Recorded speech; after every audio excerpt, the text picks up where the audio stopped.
Were there any missions of note that you can talk about or want to kind of describe, like, how maybe one of these raids would go down?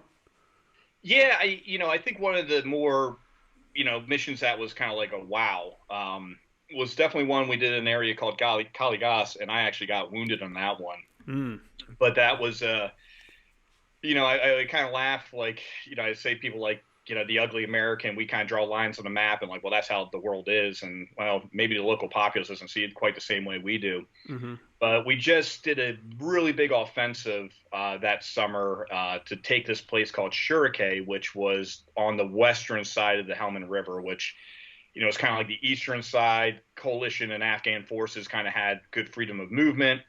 And the western side was pretty much where the Taliban had a lot of their freedom of movement. So we wanted to go in there and disrupt and then put in a village stability platform and kind of start building a connecting file from there up and down the western part of the Helmand River to try to lock that all down.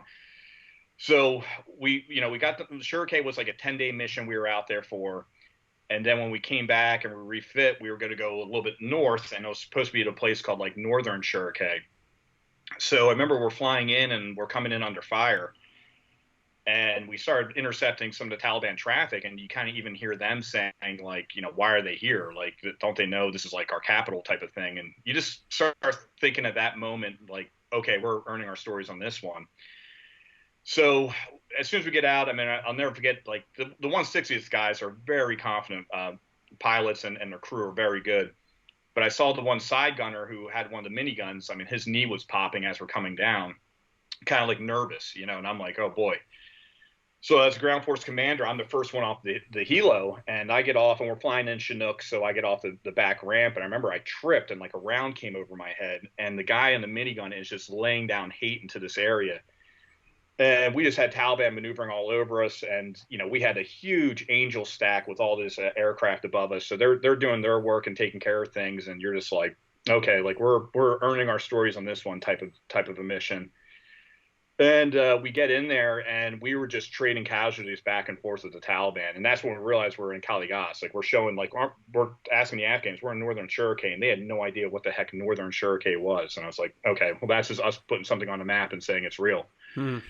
And, at that point, we were losing, we probably had about five, we say gringos, Americans per each Afghan platoon, this type of thing. So, a lot of Afghans, and then you have about five of us controlling a platoon.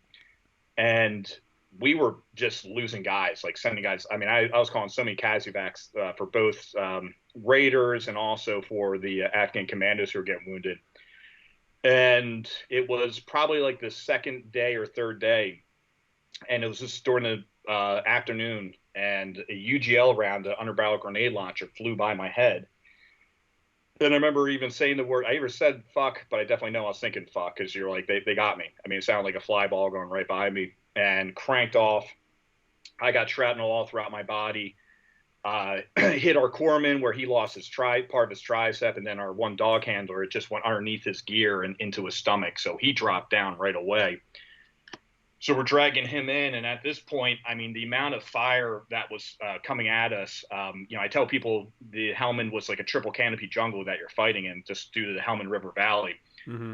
But it literally looked like giants had their hands on the trees and were shaking it, because, I mean, all we had is small arm fire, mortar fire, and RPG fire coming down on us. And I now know what it's like to live in a popcorn machine, because everything was just popping, the ground was popping underneath of you. So I'm wounded. We kind of get in there. I made a brevity code to let my unit know I was about to be overran. And whenever that comes out on the radio, everyone gets off my sat freak, and every available aircraft starts flying right towards us. And then your JTAC basically becomes like a traffic cop, where he's just trying to deconflict, you be at Angels 15, you at Angels 10, whatever, and we start bringing aircraft to come in. And I'm talking to the guys, and we're all just fighting back. And we just started maneuvering the enemy into an advantageous position for us, where we knew aircraft could have max effect on them. And I talked to my two IC, which was my ops chief for our team, and just said, like, hey, Ronnie, listen to what I'm saying. I'm like, I'm shot. I'm like, I'm going to go as long as I can go on the radio, but you're going to have to take over after this. And he's like, all right, I got it. And what was great was just how calm everyone was on the radio. I mean, you could barely hear anything, but everyone was just kind of talking on the radio. No one was screaming. It was just our training prior was paying off. So I remember we had like an F-16 pilot coming in, ready to drop a 500-pounder on these guys. And, he's in the pop, and then he's like, hey, wings level. I'm like, finally, we're just going to bingo this guy and get out of here. And he goes, malfunction, malfunction, malfunction, meaning basically his weapon's jammed. He couldn't drop. And, he even on the radio, he goes, shit. Like, damn it, man. And we're like, all right, we're like, hey, get out of the stack. We brought in an AC-130 daytime variant recoil from the Air Force and brought them in. You could hear, they knew we were hurting. You could hear their angst in their voice. So we're kind of like, hey, calm down, just focus on what we have. And we just started dropping Griffins all over the place. And you really just started knocking the enemy out. And during that time, I'm calling in a missed report, which basically is letting my higher know, that I have 3 wounded, and a missed means mechanism, injury, signs, symptoms, and treatment. And then at the end, you give your battle roster number. So I go through my corpsman's situation at first. I go through my dog handler situation. Now I'm calling in my own CASEVAC, which is kind of a weird reality where you're just kind of looking at your body like, okay, what's happening to me? At this point, one of my element leaders was trying to plug a hole in my leg and he couldn't. So he just ripped off my tourniquet. He's like, I'm sorry. And he just smacked it on. Boy, when you do those things for real, that is the pain. So so I call it in. And at the end, when you're finished your missed report, you give your battle roster number. So I give Bravo Uniform 0429 and the whole radio gets quiet.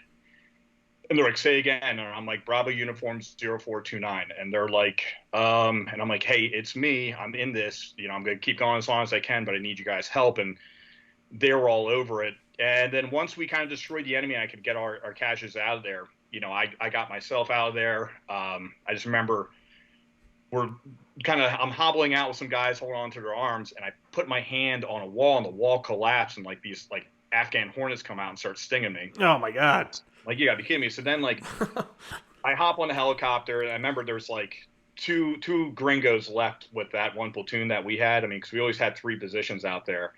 And they're just kind of giving me a look, and I'm like, hey, it's Ronnie's call. And Ronnie, rightfully so, he basically did a nighttime evacuation just to get everyone out of there because we were out of Schlitz. But, get back we're flying back. I remember the PJ looks at me. He's like, hey, man, you want some? And he holds a little shot up. And I'm like, yeah, I mean, it's about 30 minutes after I've been shot and the pain's starting to set in. So I'm like, sure, hook me up. And it was ketamine, which basically just blacked me out.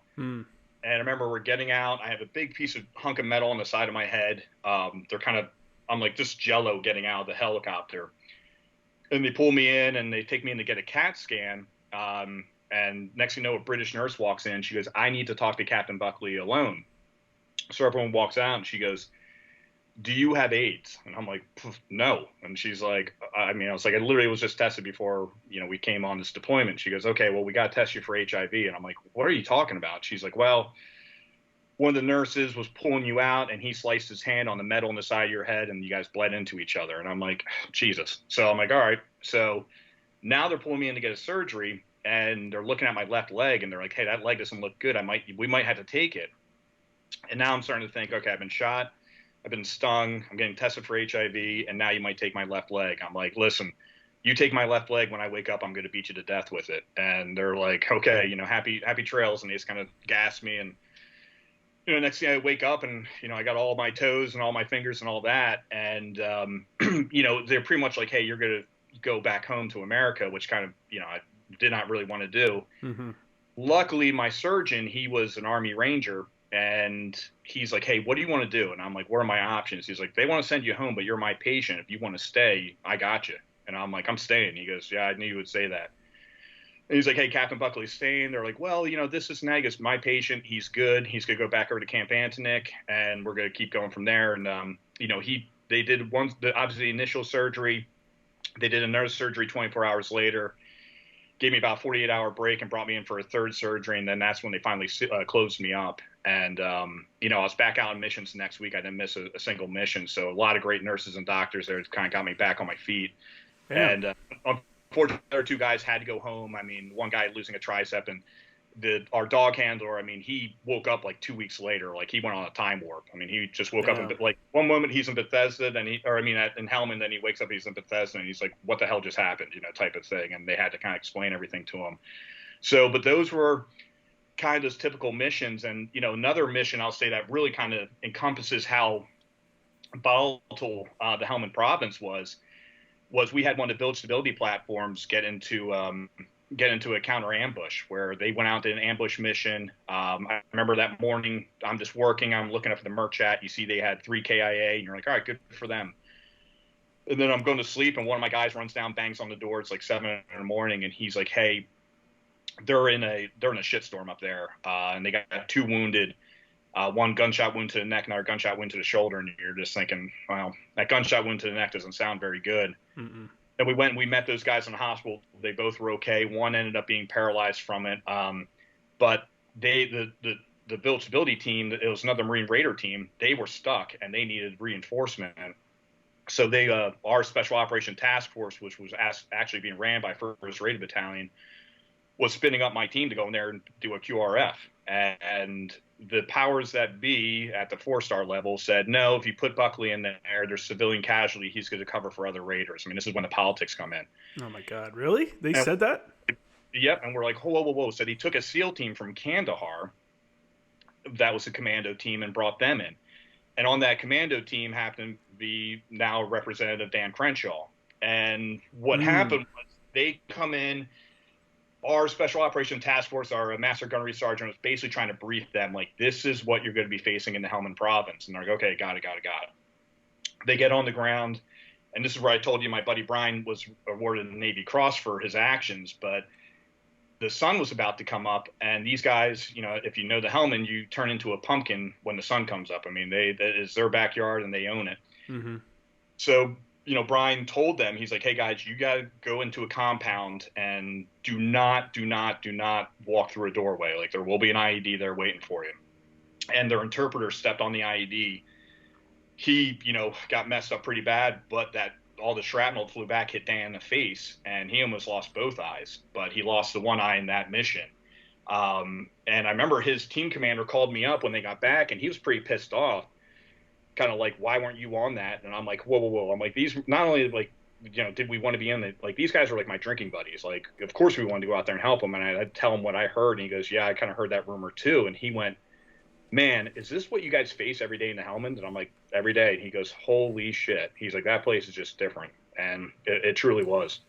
That's crazy that was a decision that they wouldn't trust you to do something like that. Like, how did that make you feel? Were you like, what the fuck? Like, why am I even here then? Well, you know, if I ever saw that general, I'd probably spit in his face. And he was a Marine general, to be honest with you.